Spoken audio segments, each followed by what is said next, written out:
کل ان سے اگر کسی نے پوچھا یہ جو بلے لگائے ہوئے میرے بھائی کہ تم کو اتنے پیسے خرچ کرنے کی صلاح کس نے دی، کس نے مشورہ دیا؟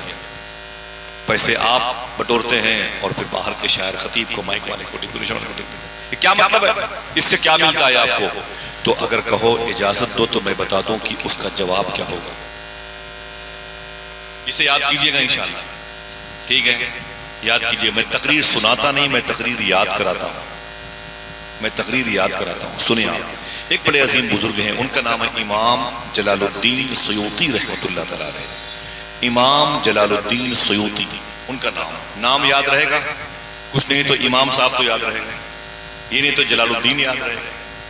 یہ بہت بڑے بزرگ ہیں، ایک قبرستان کے قریب سے گزرے تو انہوں نے کیا دیکھا کہ ہر قبر میں روشنی نظر آ رہی ہے۔ سبحان اللہ کہہ سکتے ہو؟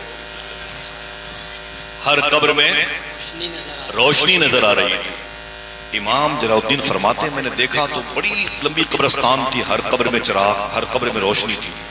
کہتے ہیں میں بڑے اچنبے میں پڑ گیا، تعجب خیز میں ہو گیا۔ پھر میں نے کیا دیکھا، اسی قبرستان میں ایک قبر میں زیادہ روشنی نظر آ رہی ہے۔ سب قبروں میں کچھ کچھ روشنی تھی، ایک قبر میں زیادہ روشنی تھی، اور انہیں قبر کے مردوں سے بات کرنے کا علم تھا، جسے کشف قبور کہتے ہیں۔ یہ بڑے پہنچے ہوئے بزرگ تھے، عالم دین تھے، ان کی ولایت پر ان کا علم غالب تھا، تھے بہت بڑے اللہ کے ولی۔ سمجھ رہے ہیں؟ آپ کہتے ہیں کہ جس قبر میں روشنی زیادہ نظر آ رہی تھی میں اس کے قریب گیا، میں نے جانے کے بعد سلام کیا، قبر کے مردے نے جواب دیا، وہ اللہ والا تھا، اس نے جواب دیا۔ جواب دینے کے بعد میں نے پوچھا کہ میرا ایک سوال ہے، اس نے کہا آپ کو کیا سوال ہے؟ میں نے قبر کے مردے سے کہا اس قبرستان کی ہر قبر میں روشنی کیوں ہے؟ اس قبرستان کی ہر قبر میں روشنی کیوں ہے؟ دیکھنا کتنے لوگ ہیں جو سبحان اللہ کہتے ہیں، اور اس سبحان اللہ کا ثواب اس چھوٹی سی بستی میں جو بھی مرحومین اپنی قبروں میں ہیں، میری ماں بہنوں کی ماں بہنوں کی، ان کے باپ ماں کی صورت میں، یا آپ کے بھائی باپ کی صورت میں، اللہ ان کی روح کو نظر فرما دے گا۔ دیکھنا کتنے لوگ بولتے ہیں سبحان اللہ۔ بولے بتائیں کہ آپ اس قبرستان کی ہر قبر میں روشنی کیوں ہے؟ تو اس صاحب قبر نے کہا بیس یہ ہے کہ ان قبروں میں حضور آئے تھے۔ ذرا محبت سے بولے، بتائیے حضور آ سکتے ہیں کہ نہیں؟ ہاتھوں اٹھا کے بتاؤ جس کا عقیدہ ہے۔ پوری کائنات کی یہ ذمہ دار نہیں ہے، بس آپ ہیں تو کافی ہے۔ سمجھ رہے آپ ہیں تو کافی ہے۔ حضور آ سکتے ہیں کہ نہیں؟ اور حضور آ جائیں، مسکرا دیں تو روشنی پھول سکتی ہے کہ نہیں؟ روشنی پھل سکتی ہے کہ نہیں؟ روشنی چٹک سکتی ہے کہ نہیں؟ میرے آقا کے بارے میں اس نے کہا ہے اے جلال الدین سن، ان قبروں میں، زور سے بولے، ان قبروں میں حضور آئے تھے، اس لیے ان قبروں میں روشنی ہے۔ بولے بات تو سمجھ میں آ گئی، لیکن یہ بتا تیری قبر میں روشنی زیادہ کیوں ہے؟ تیری قبر میں روشنی زیادہ کیوں ہے؟ تو اس صاحب قبر نے جملہ کہا، پھر کوئی خاموش نہ رہے، پھر کوئی خاموش نہ رہے، بتا تیری قبر میں روشنی زیادہ کیوں ہے؟ تو اس صاحب قبر نے کہا اے امام جلال الدین سیوطی، بیس یہ ہے میری قبر میں حضور آئے بھی تھے، مسکرائے بھی تھے۔ میری قبر میں حضور آئے بھی تھے، مسکرائے بھی تھے۔ کتنے لوگ ہیں جو اپنے ہاتھ اٹھا کے یہ نعرے لگا سکتے ہیں نور والا آیا ہے، نور لے کے آیا ہے؟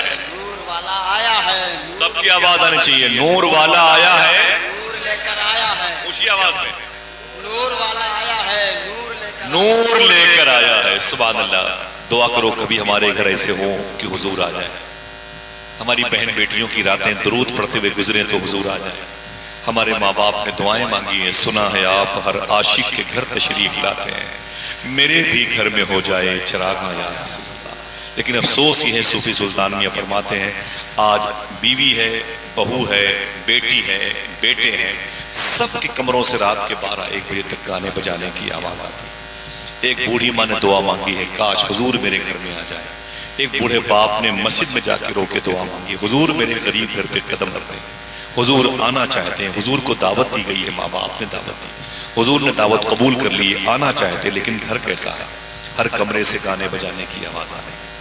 صوفی صاحب کہتے ہیں رات کے 2-2 بجے تک موبائل ہماری انگلیوں میں قید رہتا ہے، جب انگلیاں تھک جاتی ہیں موبائل گر جاتا ہے تو ہم سو جاتے ہیں۔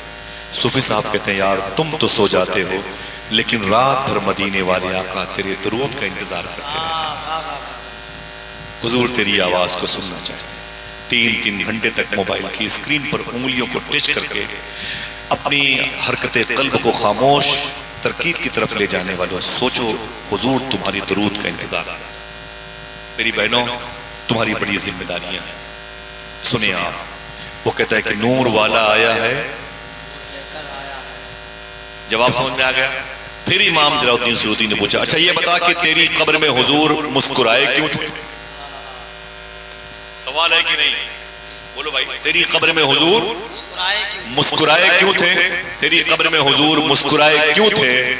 تو وہ کہتا ہے جو اب میرے بھائیوں کا کل چائے خانے پر جواب ہوگا، وہ بہنیں جو 10 روپے دوپٹے میں باندھ کر کے ٹہلتی ہیں اپنے بچوں کو دینے کے لیے، یہ چندے والے پہنچ جاتے ہیں، بہن جلسہ ہونے والا ہے، اس پیسے کو نکال کے اسے چوم کر کے حضور کے نام کی جھولی میں ڈالتے ہیں۔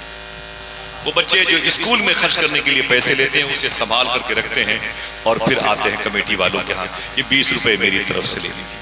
سبحان اللہ، یہ اسی تربیت کا اثر ہے۔ سبحان اللہ۔ تو وہ کہتا ہے کہ میری قبر میں حضور آئے تھے، مسکرائے کیوں تھے؟ اس کا بیس، اس کا ریجن، اس کا سبب یہ ہے، میری چھوٹی سی گمتی میں ایک دکان تھی، گمتی سمجھ رہے ہیں؟ چھوٹی سی دکان تھی، چھوٹی سی۔ میں جب شام کو اپنی دکان کا دروازہ بند کرتا، دکان بڑھاتا، یعنی دکان کے دروازے بند کرتا تھا، تو میری عادت تھی روزانہ اپنی انکم، اپنے منافع سے 1 روپے کا سکہ نکال کر کے ایک تھیلے میں ڈال دیتا تھا۔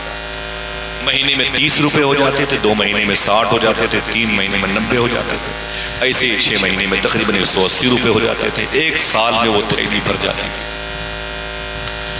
جب 1 سال میں وہ تھیلی بھر جاتی اور ربیع الاول شریف کا مہینہ آتا، دیکھنا کتنے لوگ سبحان اللہ کہتے ہیں۔ وہ کہتے ہیں اے امام جلال الدین، 1 سال میں جب وہ تھیلی بھر جاتی تھی تو میں جب ربیع الاول شریف کا مہینہ آتا تو اسی پیسے کو نکال کر حضور کی میلاد پہ خرچ کیا کرتا تھا۔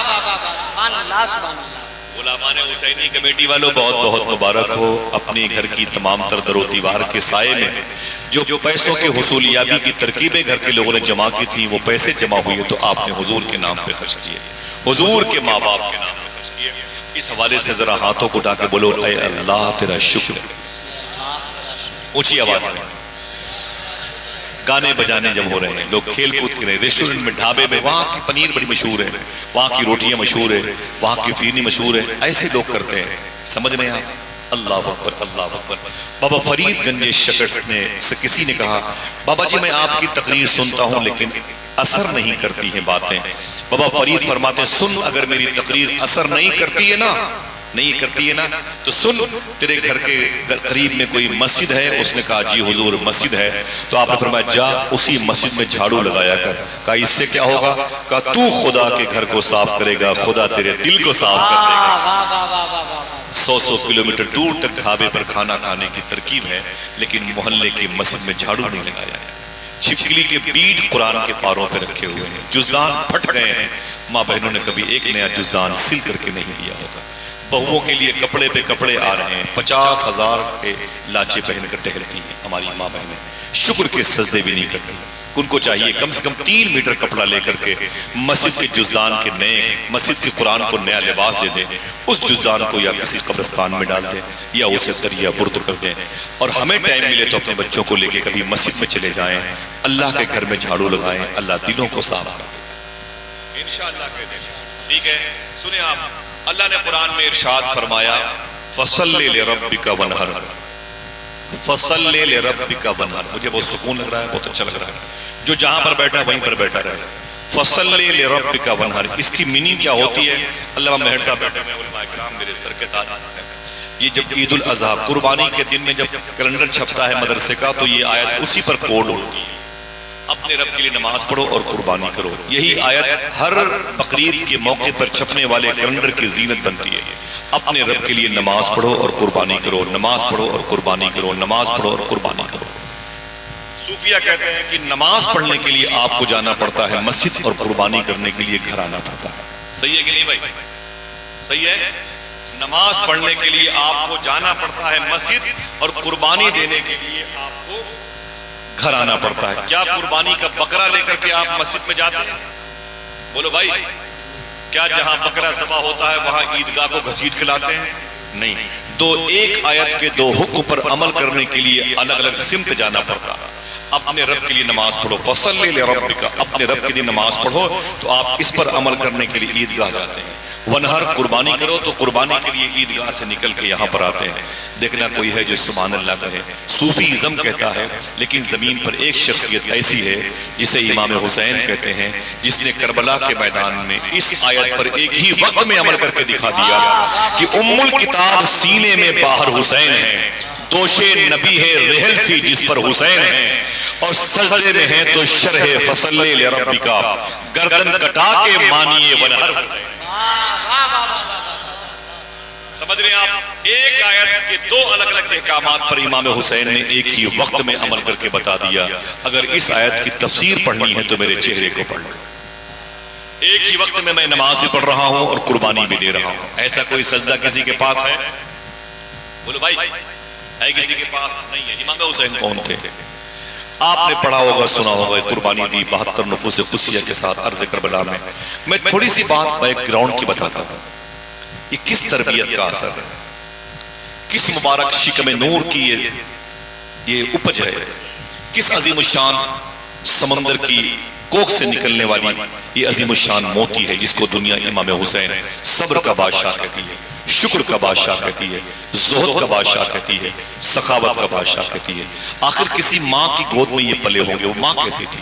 اس ماں کو کس ماں نے جنا تھا؟ وہ کیسی تھی؟ آپ کو جب بیک گراؤنڈ سمجھ میں آ جائے گا تو امام حسین کی قربانی سمجھ میں آ جائے گی. اور میں بتاؤں گا امام حسین کے علی اکبر کی شہادت یہ ہے تو آپ بولو گے رو یا نعرے لگاؤ گے. آپ پہلے سمجھو کہ اتنی بڑی طاقت حسین کے اندر آئی کیسے.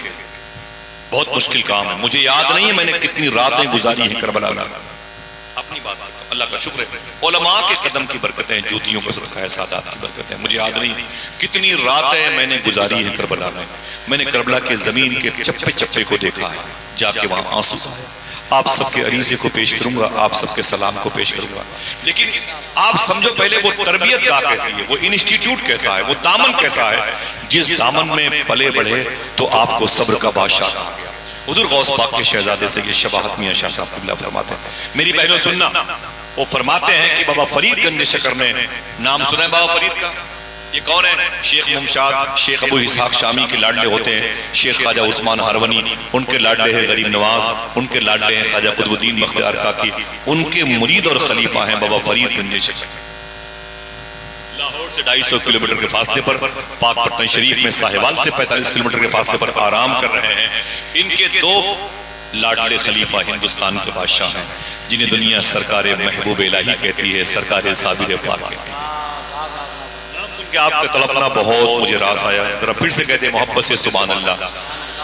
انہی کے پوتے کا نام خواجہ نصیر الدین چراغ دہلوی ہے. انہی کے پر پوتے کا نام خواجہ بندہ نواز گیسو دراز ہے. انہی کے سلسلے کے عظیم الشان بزرگ ہیں خواجہ فخر الدین فخر العارفین جو دہلی میں لیٹے ہوئے ہیں. انہی کے سلسلے کے عظیم بزرگ ہیں جن کو سرکار نور محمد محاربی کہا جاتا ہے. انہی کے سلسلے کے عظیم بزرگ ہیں جن کو شیخ سلیمان توسوی کہا جاتا ہے. انہی کے لاڈلے ہیں غازی میاں جن کو شیخ عبد الرحمن کہا جاتا ہے. یہ عظیم الشان سلسلے کی کڑی ہے جو سرکار غریب نواز سے مولا کائنات تک پہنچی ہے. سنیں یہ تربیت کا کیسی ہے. فرماتے ہیں سید صاحب قبلہ بابا فرید گنج شکر نے اپنی ماں سے کہا تھا، اے میری ماں یہ تیرا بیٹا فرید بڑے اونچے اسٹیٹس پہ آ گیا. دیکھنا کون کہتا ہے سبحان اللہ. بابا فرید فرماتے ہیں میری ماں سن، آج جو مجھے دیکھتا ہے وہ کلمہ پڑھ لیتا ہے، اور ہمارے پاس جو بیٹھتا ہے وہ حرام خور ہو جاتا ہے. ہمارے پاس کوئی نمازی بیٹھتا ہے تو نمازیں چھوڑ دیتا ہے. ہمارے پاس کوئی سچ بولنے والا بیٹھتا ہے تو جھوٹ بولنے لگتا ہے.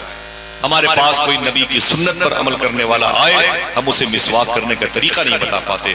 بابا فرید کیسے تھے؟ اپنی ماں سے کہتے ہیں میری ماں آج تیرے بیٹے کا یہ عالم ہے کہ جو مجھے دیکھتا ہے وہ کلمہ پڑھ لیتا ہے، شرابی دیکھتا ہے تو وہ توبہ کر لیتا ہے، حرام کھانے والا مجھے دیکھتا ہے تو اسے سچی صدق مقال کی رزق حلال کی توفیق مل جاتی ہے.